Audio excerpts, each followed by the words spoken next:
Get Ali Reza on the line. He's in New York City. Go ahead, Ali Reza.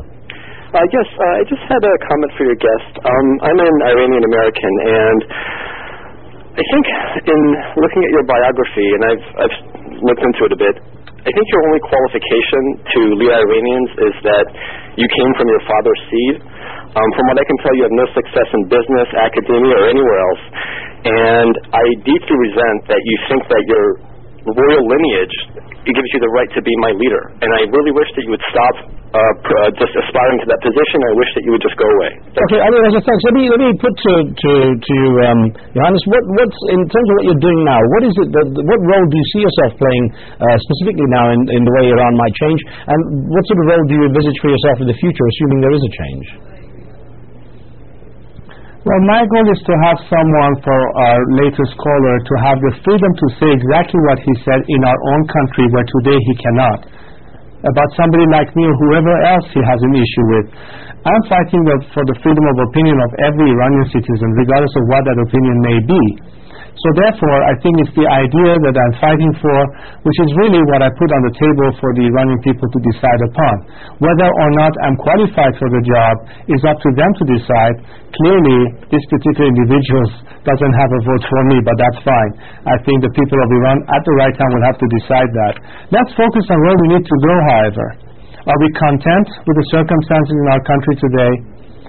Are the people today, the next generation suffering under this regime, asking anything? It is our duty to help them achieve that goal. That's what I'm trying to do, and that's all I'm doing at this time. Therefore, I'm not running for office so that you question my qualifications, but focus on the message, and the message is, let's free Iran. You don't like the messenger, that's fine. If you have a problem with the message, ask that question, rather. Okay, Rowena's on the line from the UK. Rowena, what would you like to ask?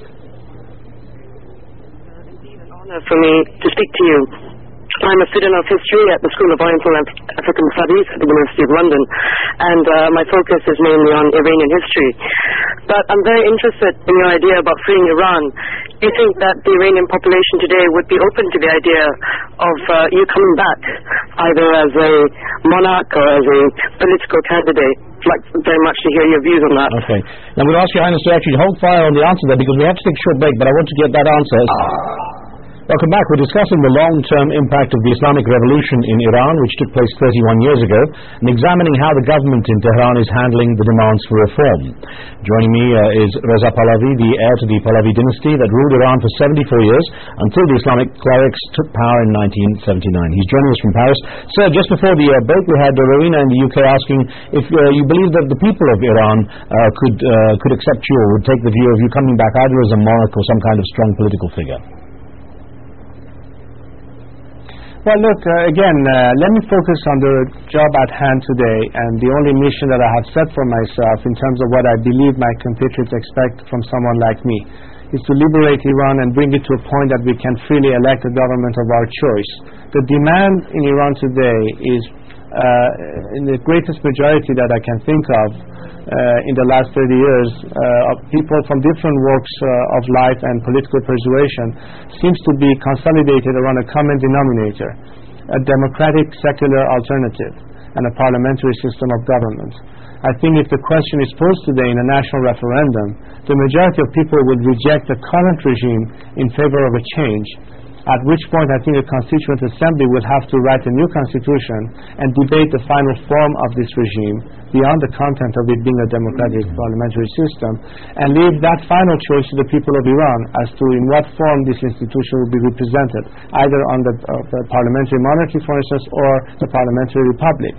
That debate will have to take place at the right time. Therefore, I don't think that it is fruitful at this point to bring in divisive issues rather than issues that unite us all if we believe in democracy and human rights. That is, I think, the common denominator of most freedom-seeking Iranians. Okay, Barak is on the line from Madrid. Barak, go ahead, please. Yes, Mr. Pahlavi is very clear about his vision, and I think it's very articulate. But my question is this: in a country that its regime is willing to use force to extreme levels, does he think that really a non-violent movement can succeed? Okay. That's a very important question, and let me tell you why I am constantly insisting on the discipline necessary to succeed. The history of nonviolent movement has proven for the most part one thing for certain, that violent scenarios of change seldom lead to democratic outcomes. On the other hand, most successful civil disobedience movements have reached a democratic outcome. Point number one. Point number two, a critical element in transition of power is the direct participation of coercive forces as part of that transition, if we want to avoid bloodshed.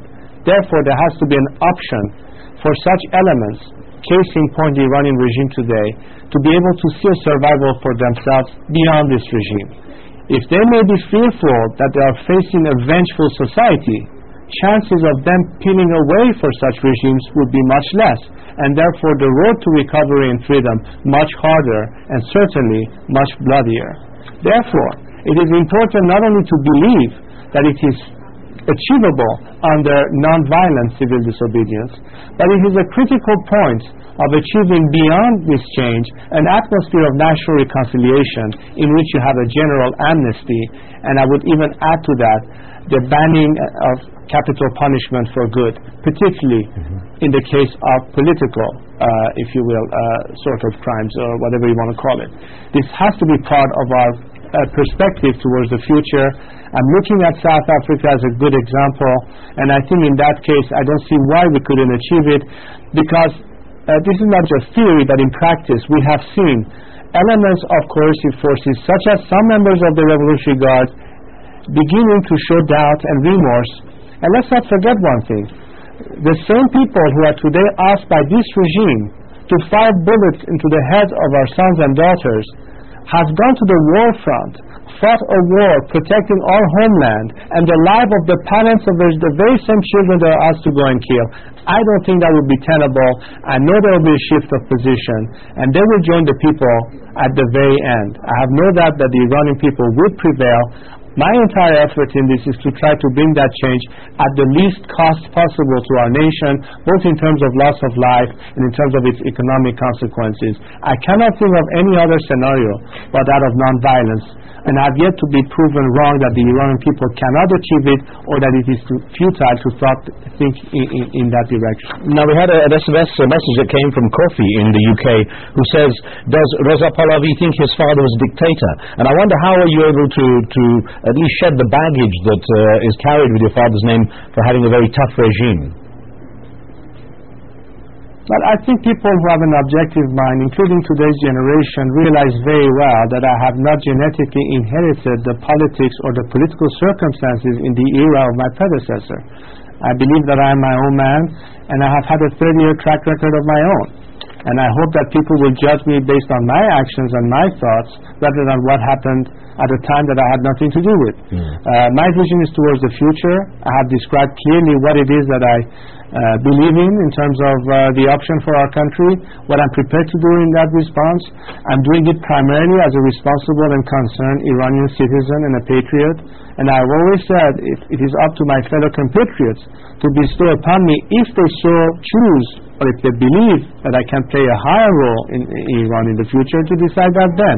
But I know my mission now, and my mission is focused on bringing a process of liberalization with the help of all Iranians that are committed to this common joint effort, so we can bring freedom to our country as soon as possible and give a chance for the people of Iran to decide in complete freedom what it is that they really want for themselves and their future. That's all I can say at this stage, and that's the only focus of on my mind ever since I started 30 years ago. Okay, Oscar is in Virginia with a question. Oscar, what would you like to ask? Oh, good afternoon. It's such a pleasure to talk to Your Highness.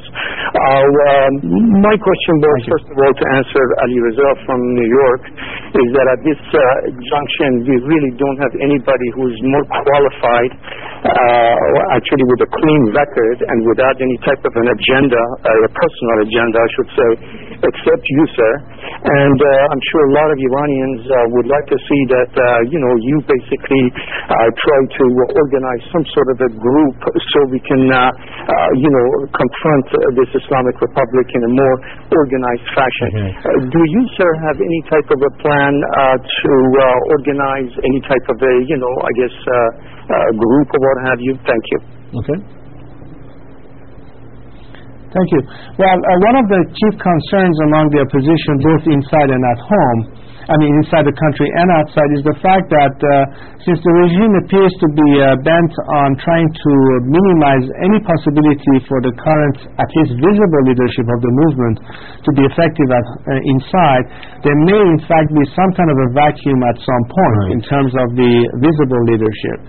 That doesn't mean that the movements will be curtailed. However, there may be a need for some reassembly of such forces outside, and this is where I think the diaspora can get involved. And the activists from abroad can be of assistance to the movement inside and help, create a contact between them and the outside world. I know you are. I have to ask your forgiveness because we are short on time. I thank you for your understanding. I do hope we have a chance to speak again. Good luck and thank you. I'm looking forward to it. Thank you for the opportunity.